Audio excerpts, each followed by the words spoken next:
Okay, so I'm about to do the glue up on this. It's not tense exactly, but I need to get on with it. I need to get it in clamps within 10 minutes with this glue. So I'm sorry, the sound's probably not great because I've forgotten the boom arm for the microphone. So I'm just going to get on with it, basically. This is just going to be a shot from afar. I've glued the dominoes into the two sides.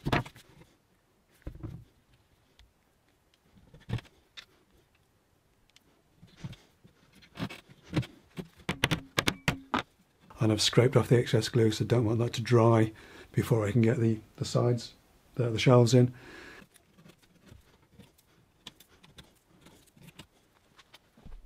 I'm going to get glue around the dominoes on the ends and either side of the ends of the shelves and get those fixed in as soon as I can.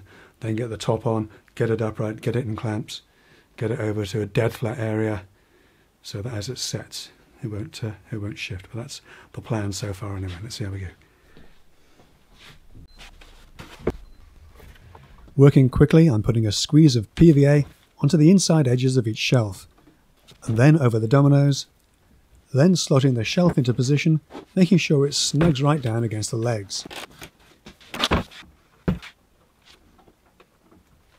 And then repeating this with the middle shelf.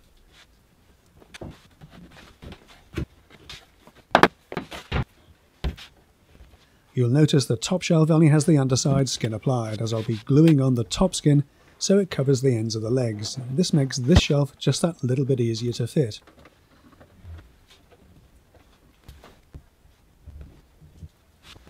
And with the three shelves in place, I can glue up and fit the other side.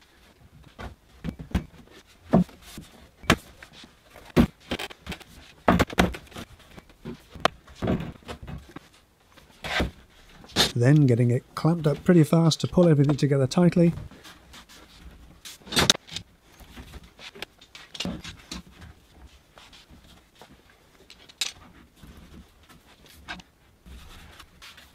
And then every spring clamp I own arranged around the edges.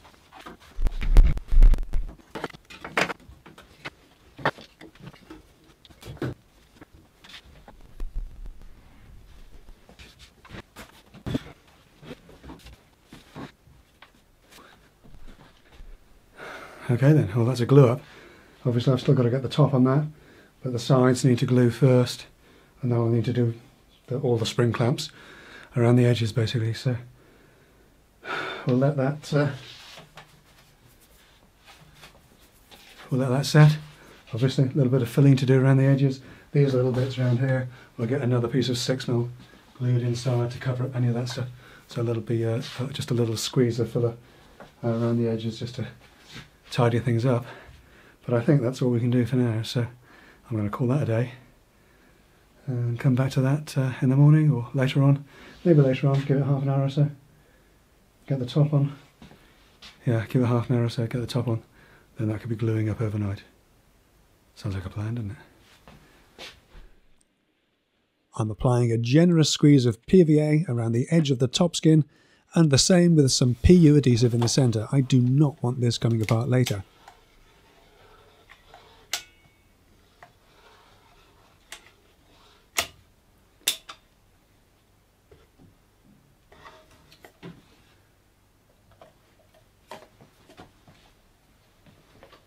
Before bringing the skin over and clamping it up tightly, ready to leave overnight to dry.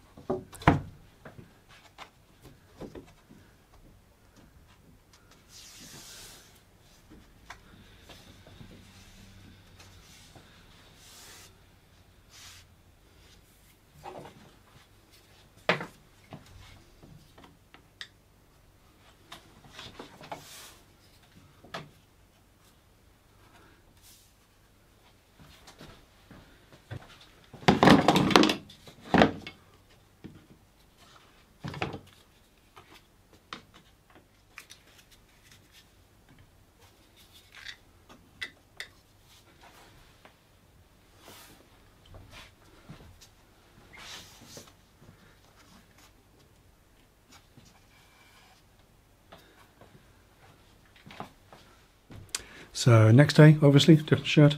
We've got the second table all gluing up. While that's gluing, we don't want to do the top just yet, so while that's gluing, we're going to turn our attention to the one that we did yesterday, and zoom you in a bit. What we're doing here, we'll just kind of cover up the inside, these cut edges, as we did with the outside faces. We've got little fillets, little bits cut just to fit snugly in there, and they're just going to be glued in place.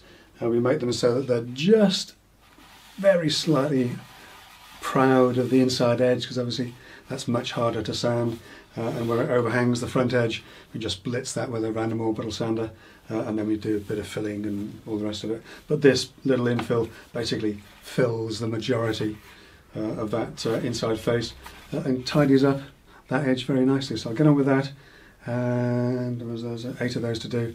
There's not much else. Well, hopefully by the time that's done, I'll be able to move back onto this and get the top fitted. Move back onto this and get the top fitted, and after that it's just a question of waiting. After that it's just a question of waiting for the glue to dry. But yeah, that's what we do for now. I'm applying PVA with a foam roller to get an even spread, then fitting the fillet carefully on the inside face of the leg and clamping it in place with tape.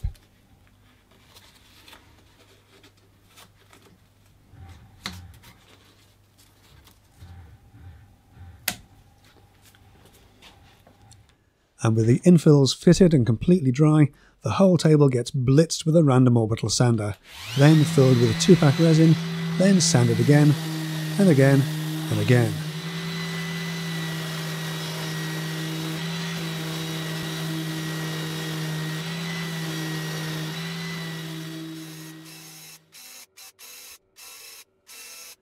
Then it's on to painting. Primer first, of course, then sanding back,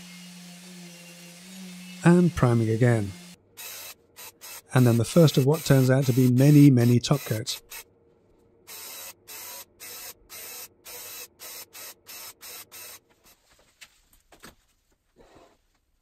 Yeah, there's not a whole lot to be said about the painting process that hasn't already been said in other videos, particularly on this job. In fact, let me just run some audio from a previous video where I talked about this a little.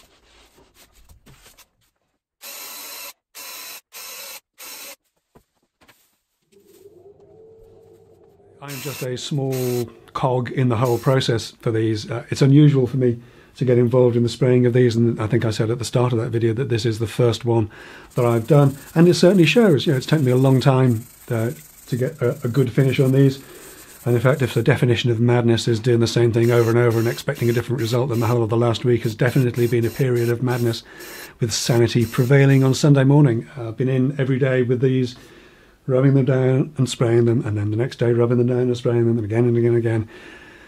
I came in on Sunday morning, looked at these and thought, you know what, I could rub this down and spray it again and again and again until the end of the month, and I wouldn't get a better finish than this. So I'm saying that this is a perfectly acceptable finish. I'm very happy with the finish. I'm sure the professional sprayers would produce a different finish. Whether that would be better or not is possibly in the eye of the beholder, or perhaps the eye of the person who pays for it. But I'm perfectly happy with this. I'm very happy with the standard of finish that I've got on it, and it's time for me to call this a day and move on. I still haven't got the feet for these. They're somewhere. When I get those, I'll be able to fit those and get the product out of here. I have now finally got my workshop back as well, so I can move on. Fitting feet, that's a 2-minute job surely. Well, if only. Be sure to join me in part 4 to find out. Take care.